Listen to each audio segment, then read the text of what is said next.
श्रीगुरुभ्यो नमः। श्रीशङ्करा भगवत्पादविरचिता सौन्दर्यलहरी। गुरुत्वं विस्तारं क्षितिधरपतिः पार्वती निजात् नितम्बादाच्चित्यत्वयि हरणरूपेण निदधे।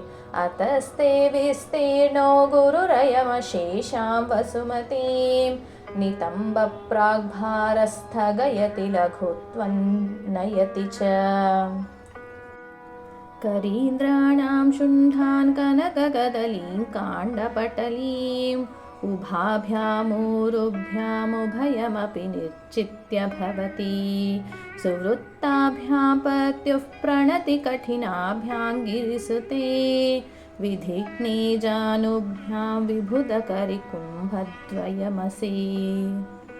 पराजेतुं रुद्रं द्विगुणशरगर्भौ गिरिसुते निषङ्गौ जङ्घेते मिषमविशिखो बाढमकृत। यदग्रे दृश्यन्ते दशशरफलाः पादयुगली नखाघ्राच्छद्मानः सुरमकुटशाणैकनिशितः।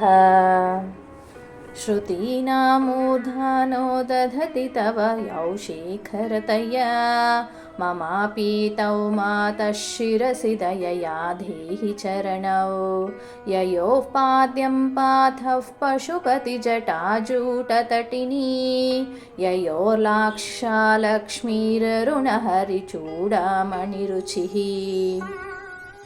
नमो वाकं भ्रूमो नयनरमणीयाय पदयोः तवास्मै द्वन्द्वाय स्फुटरुचिरसालक्तकवते।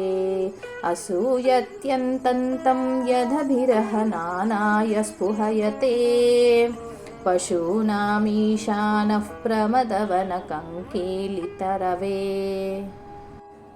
मृषा कृत्वा गोत्रस्खलनमथ वैलक्ष्यनमितं ललाटे भर्तारं चरणकमले ताडयति ते। चिरादन्तः शल्यं दहनकृतमुन्मूलितवता तुलाकोटिक्वाणः किलिकिलितमीशानरिपुणा। हिमानि हन्तव्यं हिमगिरिनिवासैकचतुरौ निशाया निद्राणा निशिचरमभागी च विशदौ।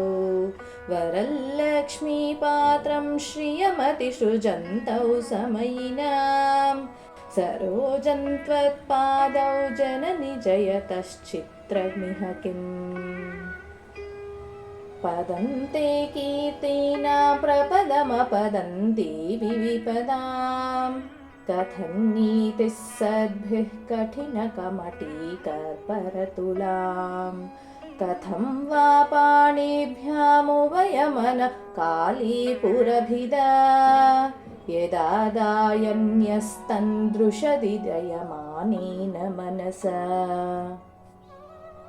नखैर्नाकस्त्रीणां करकमलसङ्कोचशशिभिः तरूणां दिव्यानां हसत इव ते चण्डीचरणौ।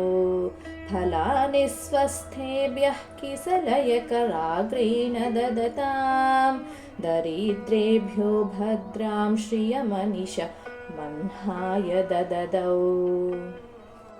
ददानि दीनेभ्यः श्रियमनिशमाशानुसदृशीम् अमन्दं सौन्दर्यप्रकरमकरन्दं विकिरति।